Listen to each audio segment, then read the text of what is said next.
My guest today is Lauren Graham. You know Lauren from Gilmore Girls, from Parenthood, from Zoe's Extraordinary Playlist, from the Mighty Ducks Game Changers, now on Disney Plus. And she's here today to talk about her fourth book. Have I told you this already? Welcome. Thank you.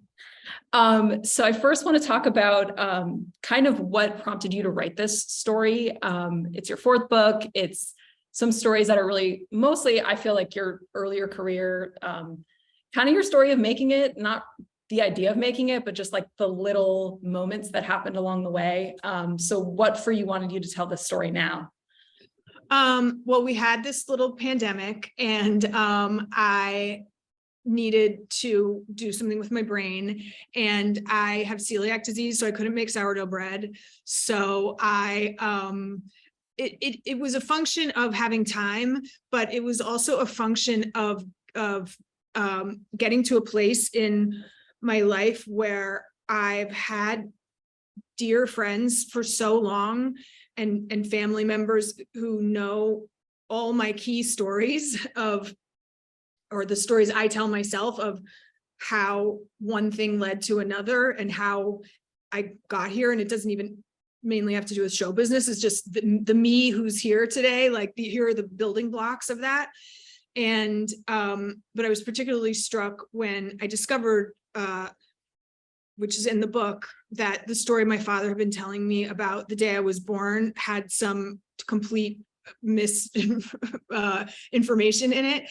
And I was just thinking thematically about memory and time and our ideas about ourselves. And, was this story his version just because that's how he remembered it, or was the true version the right version? And is it a good idea to be so tied to our sense of ourselves in the past, or do you need to constantly rethink how your past, how it made you? And having done another book of essays, I knew that where I wanted to start was I'd have an idea for a chapter title, and I knew vaguely kind of what area I wanted it to cover. So that's a little bit about where it came from. Yeah, I love that the pandemic is a time of self-reflection. Actually doing the thing, I think, was the most challenging part. So of course. And I started it, and then I went back to work on Mighty Ducks. And so it took me, I've never met a deadline, and that's not something I'm proud of. It's just, it was born in the pandemic, but it was conceived in the pandemic, but it was born later. It had a long gestation period. I do love, though, you talk about the real early days of what it's like attempting to be a working actress. A lot of that I thought was really universal for anyone who's a dreamer, for anyone who's envisioned a career for themselves. And then you actually get there on the first day, and it's a lot different. So I was wondering if you could share some of that with our viewers, so they can get a little bit of a taste of like what you thought acting was going to be like in New York, and then in LA, and then like what it actually was. Oh gosh, that's a hard one to narrow down. One thing I'm struck by is how much, even though I had so much anxiety or so much worry or so much, working all these jobs, I'm not getting to be an actor except maybe in class or doing some sort of like, amateur theater. But when I first got to Los Angeles in particular, because that's where I really started working, I made commercials in New York, and I would get little things, little day or two on a soap or something. But once I got to LA, I really started working, and I can't believe how much confidence I had. It was completely unwarranted. And actually over time, as I learned more, I almost had to recalibrate what my sense of myself was, because especially in the late 90s in Los Angeles, everything was a half-hour sitcom, and those are just inherently fun. Like, it's doing like a theater, you have a live audience. I'd have these little fun parts, and I'm getting to, my first job was on Third Rock from the Sun with John Lithgow and Jane Curtin, and I was just like, I was so excited all the time. And I was living with my friend Connie Britton, and she was on Ellen and the sitcom Ellen, and we just were having so much fun. And then it got more complicated. Tell us a little bit about like how you met her and then how you ended up sharing an apartment. Well, this is also just blind. I don't even know. We were in the same acting class in Wynn Handman's acting class in New York, which was a very just incredible group of people. And Wynn was an incredible teacher. And we were assigned to do a scene lifted from, or basically it was the short story, the J.D. Salinger short story, Uncle Wiggily in Connecticut, which is two women who don't know each other that well getting drunk together. So naturally she came to my house and we drank and tried to learn lines. And so we just kind of became friendly. And then she did this movie Brothers McMullen, which was starting to do the festival circuit, and we just didn't know anything. And she was going to LA, and I had gotten a pilot, and I was going to LA, and she had this house that we could sort of illegally stay at, and we just thought that was fantastic. And so we went to LA and we rented horrible cars, and we worked a little and just had fun. And I think both of us felt like that early rush of I'm getting to do what I hoped I got to do. It didn't matter how big the part was. It didn't matter what the show was. It was just, that was that first level of like, all our dreams have come true. And then of course you make new dreams once your dreams have come true. Yeah. And just like I can imagine the adrenaline rush of capturing some of that is enough for you to run on for till the next thing. By the way, the adrenaline rush of having cell phones, which no one in New York had, you'd check your service from the payphone, and I say it in the book, but we would just call each other because we were the only people we knew who had. Yeah. And your managers, like, that's it. Just the connected folks. I love that you, just from your writing and the type of writer you are, your sense of humor comes through really every story you tell. Even some of the dark stuff, like none of this book is really dark at all, but there are moments you talk about some of the rejection, you talk about some of the needing to have body parts look a certain way to really kind of fit in and feel like you're getting seen for the right reasons, and how that's tough. Do you always maintain a sense of humor through dark times, through challenges, or is this more your writing style where you take a step back and then you kind of tell the stuff that is able to be a little bit funny? I think luckily for me, my actual voice and my writing voice are quite aligned. I can only think in the way I would say it in a way, and the way I tell a story is usually through a lens of, isn't this insane? And finding, I don't even know that it's finding the humor. I just think that's how I've always been. And so I try to speak through my pen, not that I'm writing freehand. But that's something that I struggle with different things as a writer. I struggle with structure. I struggle with structure and plot, I would say mainly, but the voice is sort of there. It's natural. Sounds like you developed storytelling just through being around your dad. That you mentioned that a little bit in the beginning, but that his stories were always something that was a part of growing up. I mean, tell me a story. He would read to me at bedtime, but he was also, as I say, he had his stories that are, the building blocks of his childhood that, he goes back to and told to me and told to my brother and sister. And, but I would say I come from a family of very dryly funny storytellers. And especially my dad's side of the family, I have a lot of cousins, so I spent a lot of time with growing up, and just the car stories alone could fill an entire book of the cars that broke down. I mentioned this in the book. We lost a car once. No one knew who had it last and where it had died on the side of the road or who towed it. I mean, it's so I come from a good family of storytellers. Storytelling, when you sort of become famous and people want to hear from you. You talk a lot about late night shows. I think one of the ones I remember the most is you talk about when Gilmore Girls is gaining traction, you're getting booked on some of these shows, and then you learn that a lot of these interview shows, it's actually sort of rehearsed, and somewhat exaggerated depending. And share a little bit about that. You can leave the details for readers, but just this idea that like you arrive and you're here to finally share yourself as a person, as beyond sort of the role, and then here's another role for you. Right. That was another piece of information that no one tells you is, and of course, when you think about it, these shows, are delineated by commercial breaks. And of course you want a story that, is completed within that amount of time. And sometimes a tweak will help. But what I didn't know is some people would have their writers, if they were on a half-hour show or something, they'd have their writers kind of form their stories, or they'd tweak the ending.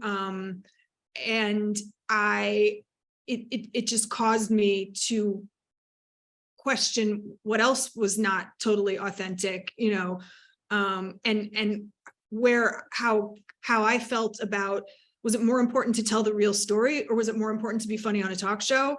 Or could I, because sometimes in the moments where you're supposed to be the most real, which is as yourself, it feels like a lie to change the story, even if it's for the impact. And I think I've struggled with that over the years of, I'm very private, and if I'm going to tell something personal, how far do I go? How much do I change?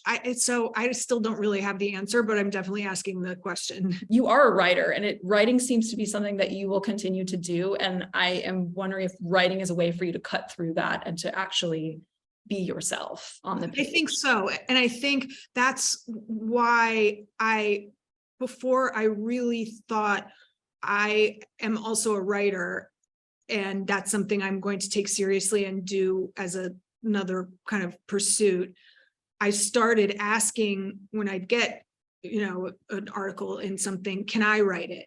Can it be a question and answer that they send me the questions and I write them down? Because I'm not always, none of us are as articulate off the cuff. And I just wanted to not look at something and go, that's not how I said it, or that's not what I meant, or that feels false. And I think that instinct led to what I'm sitting here talking about today. And it's not really, I'm not injured by, a misinterpretation necessarily. I'd just rather be the one, if I'm going to be wrong, I'd rather be wrong myself. I want to be the one to tell the story, I guess. You talk a lot about all kind of the phases of what wellness and being camera ready meant over the years, like kind of starting in the 90s with to the point where everyone's eating the same lunch, to now where it's like, who's doing the thing and what is the thing and all that. I loved how you did mention that these health camps are something that you have a fondness for, or a love-hate relationship with, and that it's mostly about letting someone else have control. So that, in terms of that side of things, maybe just letting someone else do it all and doing the thing. Can you talk a little bit about that and how that's very different than wanting to write the thing and tell the truth, and just like letting it ride and going to the camp? Yeah, well, they're probably related to one another, which is in the it's all public private, and kind of what it's me, but then I'm the instrument too. So I'm playing a part, but that part has my arms and my nose, like it's the part is myself, which involves my face and body. And I, of course, always knew that, but it's just quite a thing to wake up every day and think, worry about, get to work at 6 a.m. and feel like you're bloated from the sushi you ate last night. It's just like, it's always on your mind in terms of what I do in my personal life affects my professional life. And so there's a fatigue that can come with that it just makes me want to but I had a trainer once who used to say, I'm not the dry cleaners. You can't just drop yourself off and expect to be good as new. You have to, be responsible on your own too. But I don't know, I guess it's a way of dealing with whatever the pressure is that at times I've just sort of thrown up my hands. I'm not always living in oh God, what do I do about myself today? But it's there in this career. And so it's just something to think about and maybe dispose of or not think about anymore, or go to some hideous health camp, or I think it's just an ever, it's an ever present issue. It's just part of it. And it's just part of it. It looks different. Maybe every few years it changes. Yeah. And I think some people have a much easier time accepting that, or I don't know that everybody struggles. I mean, there's plenty of actresses who are those people you knew in high school who were just naturally ridiculous looking, and they don't they don't have to worry about it. But I don't know, it's just something to think about, especially as we get older. I don't know. Well, another part of your career that you've opened up is directing. So I wanted to congratulate you on directing your first TV episode of The Mighty Ducks. It was out, I think, last month, right? So I loved your advice. You give advice in the book about stuff you learned from friends over the years of how to be a good director. And I imagine a lot of it's different than how to be a good actor. But tell us a little bit about that experience and why you wanted to take that step at this point in your career. I think once I luckily have been doing this a while, you just see the whole. It's not even oh, I'd like to do this different job. It's I am doing this already in the day. I'm seeing how we could do this scene more efficiently. I'm seeing in the eyes of another actor what I think might help the scene. I know, because I've observed what the crew does and how maybe we could all be collaborating in a different or in a good way. And it is another aspect of storytelling, but then you just get to be telling the bigger piece. And I think once you've done any of these jobs, which is why DPs become directors, first ADs become directors, once you see the whole, it's hard not to step into that, even in your imagination, and think, I would like to do this. And I'm also, I think, at a place, especially working with younger people, I just love them so much. And I'm more interested in their, New York City, in their day, in their work, in their growth. I just am interested in, lifting them up to wherever they want to go. And, but somebody said to me, being an episodic television director is like being invited to somebody's house for dinner, but you're cooking dinner and you're cooking it with only the ingredients they already have. There are limitations in that work because something has been established already, and you're there to serve that world, which is fantastic. But I have enough careers, but I would be interested, to see what it would be like to direct a film as well. It's just a different animal. Yeah. It's a whole bunch of terms to learn for sure. Before I let you go, I have to ask you a Gilmore Girls question, because I would just be upset if I didn't. You mentioned in the book that kind of the Gilmore Girls revisit on Netflix was just the best, happiest, most rewarding experience, one of the most happiest experiences of your career. I think when the revisit came out, it was really so much talk about the fans and why this was important for them. But I would love to hear why it was important for you as a person, really, why revisiting those creators, that character, and your friends from that show. Because I got to go back to something, understanding how important it was to me and to other people as well. But I don't know how many times you get to do that. You know, there was the doing of it, which was a frenzy and a certain time, and it just, you don't have perspective, and it then to go back, because it has been appreciated, because there is a desire for it, like, because people wanted more. That was something I'd never had in that way, where people were so excited, we were so excited, and we'd all kind of grown and matured, and it just felt like this collaboration. There was so much gratitude in the air, and I got to, have some of my friends play parts, and it just was, it was like if you got to go to college again, but how to do it, and how important all your classes are, and you're like, give me more tests. Like, you're just so, in a different mindset of like appreciation, and it was just mind-blowing. Amazing. And I'll never have it again. So it's fantastic. One quick last thing is, readers, a teaser for them, you'll get Lauren's recipe for orange marmalade in the book.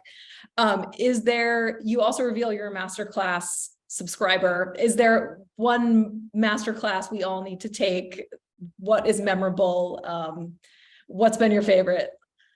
Well, two, and they're very different. Ron Howard on directing is fantastic. What you find in, I don't know how I'm like a master in Masterclass, but not surprisingly, not everyone who's fantastic at something is also a fantastic teacher. It's just like, it's its own thing.